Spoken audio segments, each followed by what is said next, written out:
Okay, folks, it's 6 p.m. So it's program time. It's 6 p.m. here in my home in Arizona. That means it's 6 p.m. on the West Coast and it's 9 p.m. on the East Coast. And thank you for joining us here in this edition of the Sedona Connection. And it is nice to be back after being gone for an extended period of time in Hong Kong. So, what I'm going to do tonight, I'm going to just kind of describe about what went on when I was in Hong Kong. What is the purpose of the Dragon family? Who are they? How are they involved in all this stuff with the currency exchange with this? And I'll get into all the history behind all of that. So, but as I said, it's nice to be back with a live program. Now, I was for 3.5 months I was in Hong Kong on this latest trip, but I've been going back and forth to Hong Kong now for almost 16 months, spending time with the gentleman that is called the ambassador. Now, I'm not at liberty to give his full, complete name, but that's what a lot of people know him as, is the ambassador. And he basically is my connection, my direct connection with the elders of the Dragon family. He's one of the few people that have direct contact with the elders of the Dragon family. Now, first of all, let me describe who is this Dragon family based out of Hong Kong. They are a family that traces their genealogical roots back over 4,000 years. Some of them can actually trace their genealogy generation by generation back almost 4,000 years.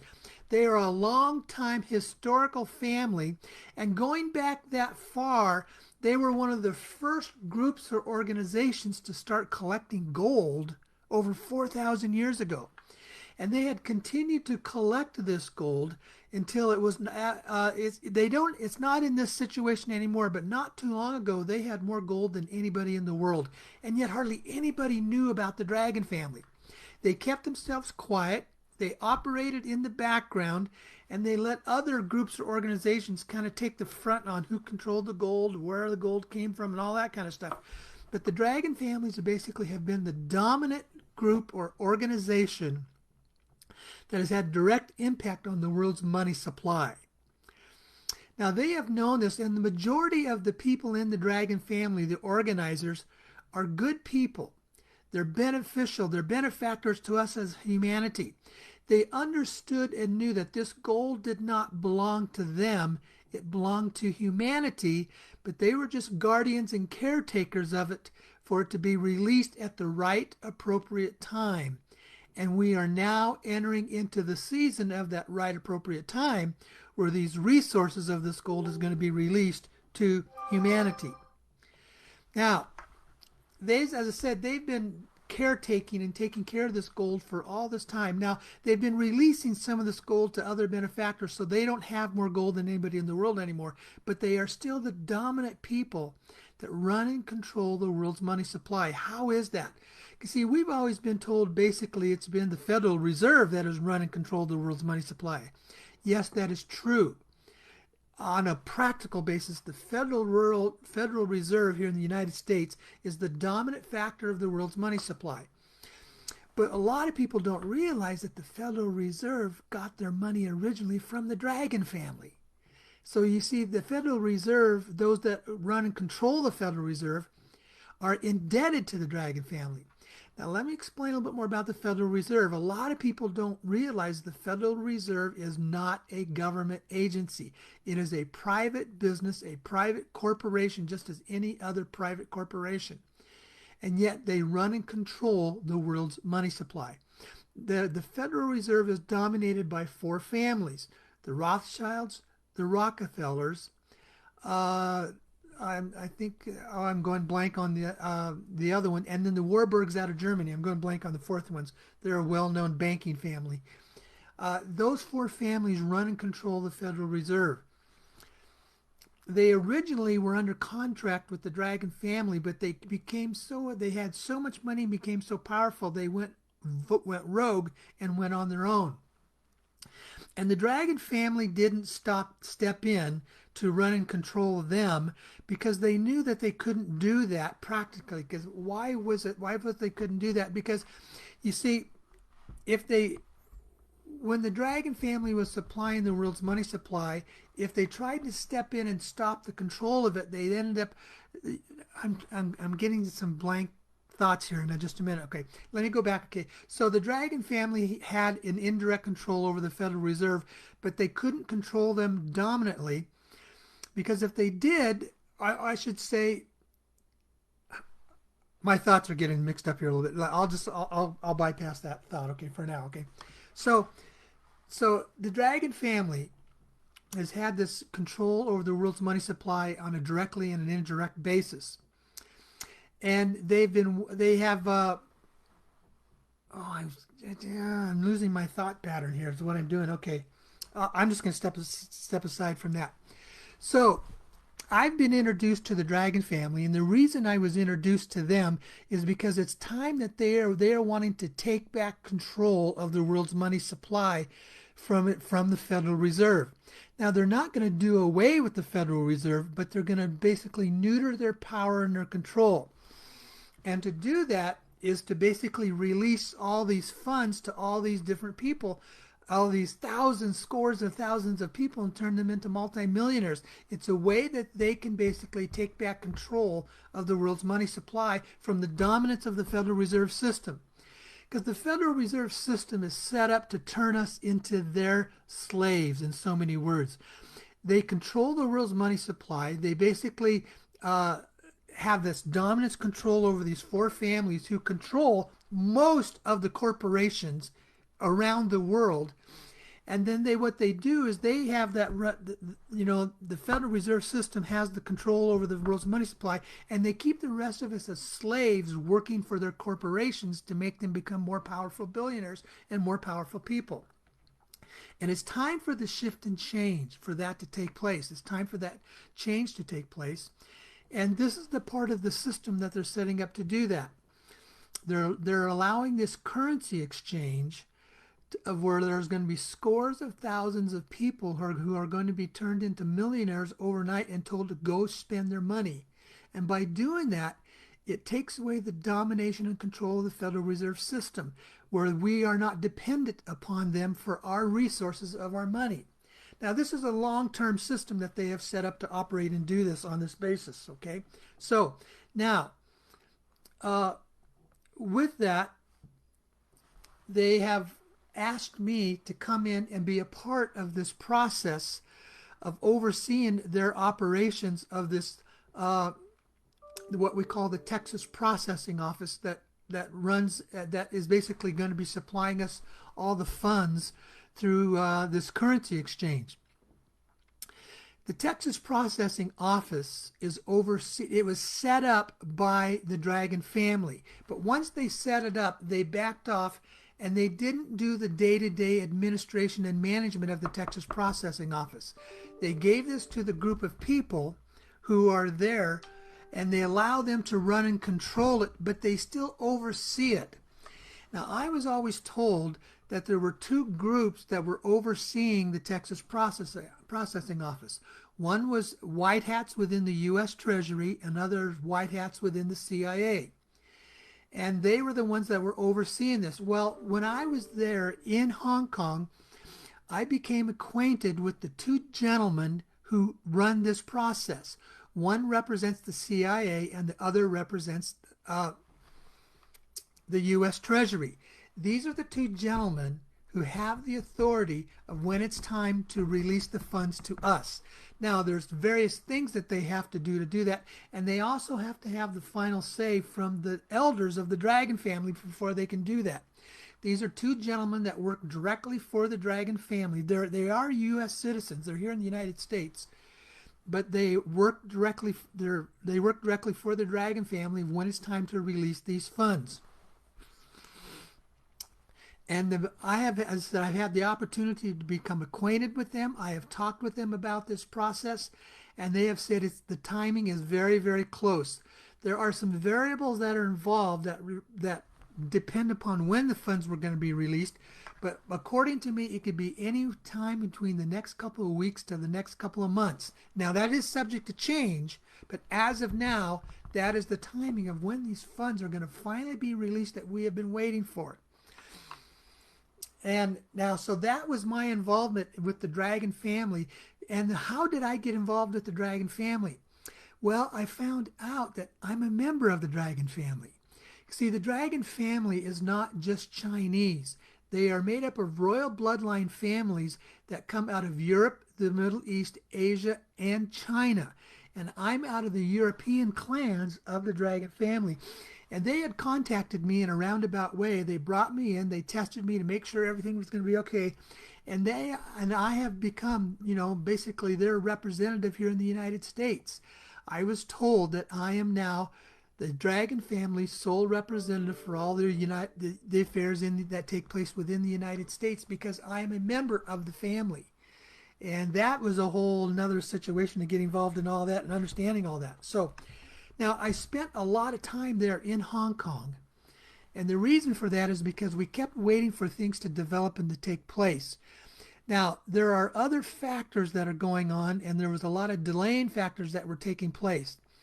But what I had mentioned was there were some personal funds and some indirect funds that were coming out of India that had to take place first before the funds for the Texas processing office could be replaced.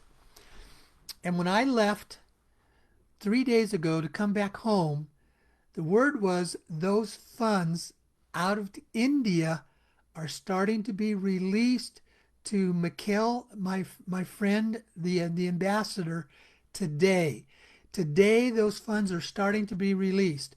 Now, it takes a couple of days for all those funds to be released, and then it takes another 3 or 4 days for those funds to make their way down to where I will have my personal funds that are there.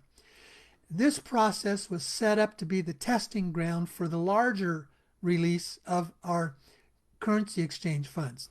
Now, so I'm telling it to you as I understand it at this time, but please understand that is still subject to change. But if everything goes as they are planning, we can start seeing possibly the funds for the currency exchange being released to us in a couple of months. It takes a couple of months' time to get to that. So that's the latest update of what I have, and I don't have a whole lot more comments that I need to talk about on that. I want to keep this somewhat short. I need to stay. There's a reason why I don't want to go too extensively in this, is because I'm somewhat limited in what I can share for security reasons. You see, the ambassador back in right after Christmas had an assassination attempt on his life, and he actually said he had a near-death experience. It was that close to him being totally, dead and assassinated. He had gone into what was called a coma and a stroke state, and he was in a stroke state for almost 6 weeks. And finally, it was the second week in February, he was able to be more coherent. He was able to communicate coherently. And it took him a couple more weeks before he could start walking around, and he was walking around with a cane for about 3 weeks. And then finally, it was around late March to early April, he had fully recovered from this assassination attempt on his life.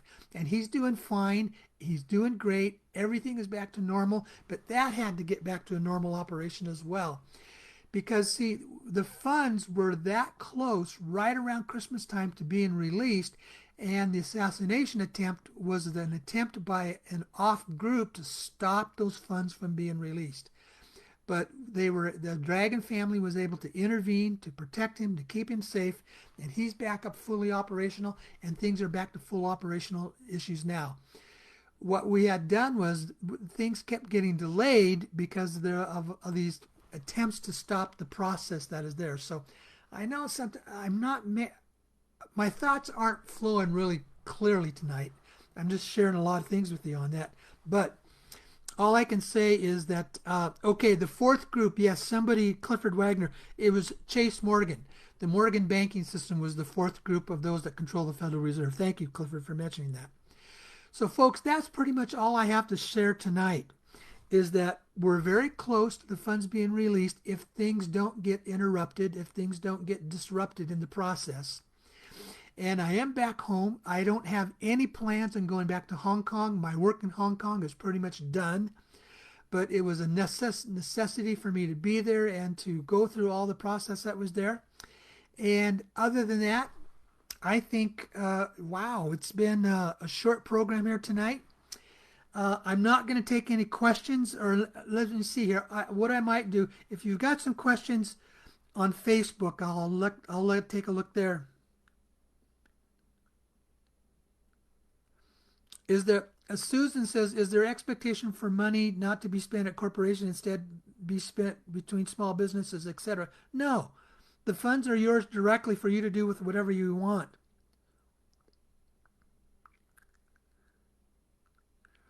Okay, so then it says, so when they begin their release, it will be distributed by groups who were at the workshops most recently.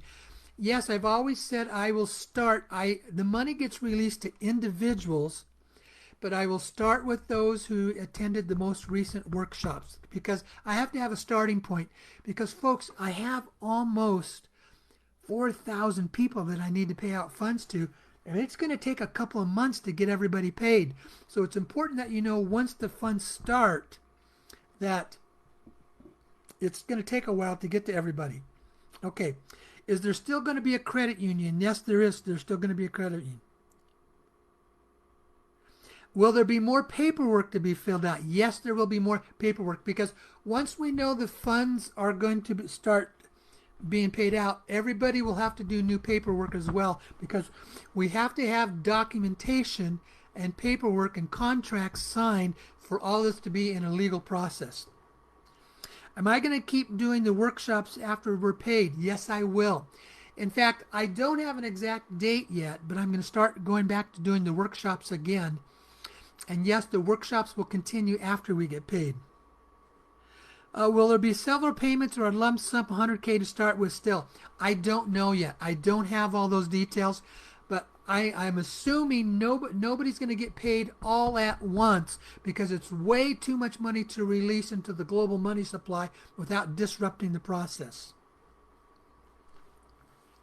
Will those who purchased additional dong be paid first? I don't know. I don't have a comment on that yet. Okay, so I don't know. Okay, so okay. How will I inform you when the time comes?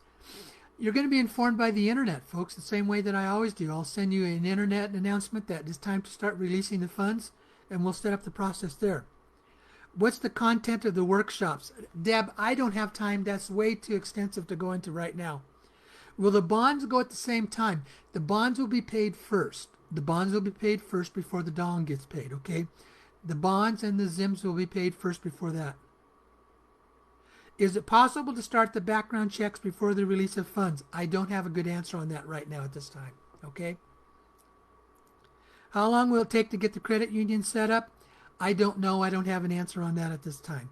But regardless, folks, once I know the money is coming, it's going to take a couple months before you're going to be receiving anything. So there's time to get all that done, okay? All right. So has the value changed? The value, I have been telling you that the value is going to be around $1.35. It is subject to change. That is not etched in stone. There's a possibility it might be going down to around $1.30 per dong, okay? So, but the value changes based on how many people are coming in to be a part of the whole process. What's the update from the Texas processing office? Are they the primary in this process? Yes, they are. Nothing changed on that. Does Reno and the Texas Center coincide? I have absolutely no idea. Reno, I have no idea about what goes on in Reno. Is your credit union okay? No, we're going to set up our own credit union. I don't get to have you set up an account at your own credit union. We will set up our own credit union, and that is how those funds will be dispersed. Yes, the bonds and the ZIM will be paid before the dong gets paid. Okay, as of now. Remember, a lot of this stuff is still subject to change, but as of now, that's the way that it is. Okay, so there's a lot of questions that are coming in. If I don't see any, okay, what will be the rate for the ZIM? We don't have a ZIM rate. We do not have a ZIM rate. My understanding, it's going to be at least $100,000 for each one of those 1 trillion ZIM notes, but it's possibly going to be a lot more, but that's what I know. We have never been given an exact ZIM rate as we have with the dong. Okay. Should you set up an LLC, and how do we prepare for taxes? I would definitely set up an LLC. You do not want to get paid as an individual because your taxes, they will tax you out of the cahoots as an individual versus an LLC or a business. So it's very probable you should definitely set yourself up as an LLC. Debit card and checks in the credit union, I don't know. I don't have that answer at this time. Do you think we'll be paying taxes? I don't have an answer on the taxes. I don't have an answer on that. Okay? But what I say is, plan on the fact that we will probably have to pay capital gains taxes. Be prepared for that. Then if we don't, then it's just a greater benefit.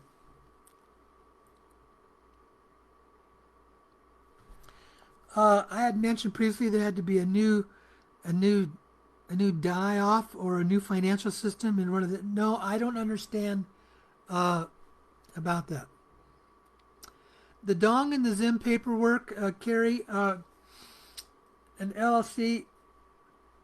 You need to form your own LLC. The Dong and the paperwork, you've already done that with me if you've already filled it out, the initial stuff. Is it true the removal of the 3 zeros? I have absolutely no idea. That's a dinar question that I have no idea about. Does the Iran war have anything to do with the release? Iraq has absolutely nothing to do with, nor Vietnamese Dong. None of the countries involved in all this external stuff have anything to do with the release of the funds. Do I sell Zim too? No, I'm not selling any more Zim. I used to, but I don't. Would a trust be better than an LLC or vice versa? Enid, I can't answer that question for you. You need to get your own tax advisor on that. So if a trust would be better than an LLC. The issue is you don't want to be taxed as an individual. Now, a trust is a possibility, but I can't answer that directly. Okay, I don't see any more questions coming in, so I think I'm probably ready to call it an evening here tonight. And yeah, and thank you, Janine, for saying this. See, I can't give you legal advice. Because it's legal advice can be different for each individual. So any legal advice, you need to be able to get that on your own. Okay? All right. Okay. So I think we're ready to go here. I want to thank you all for joining me here tonight. And as of now, I plan on being back next week. Okay? So we'll see you later. Okay. Bye-bye.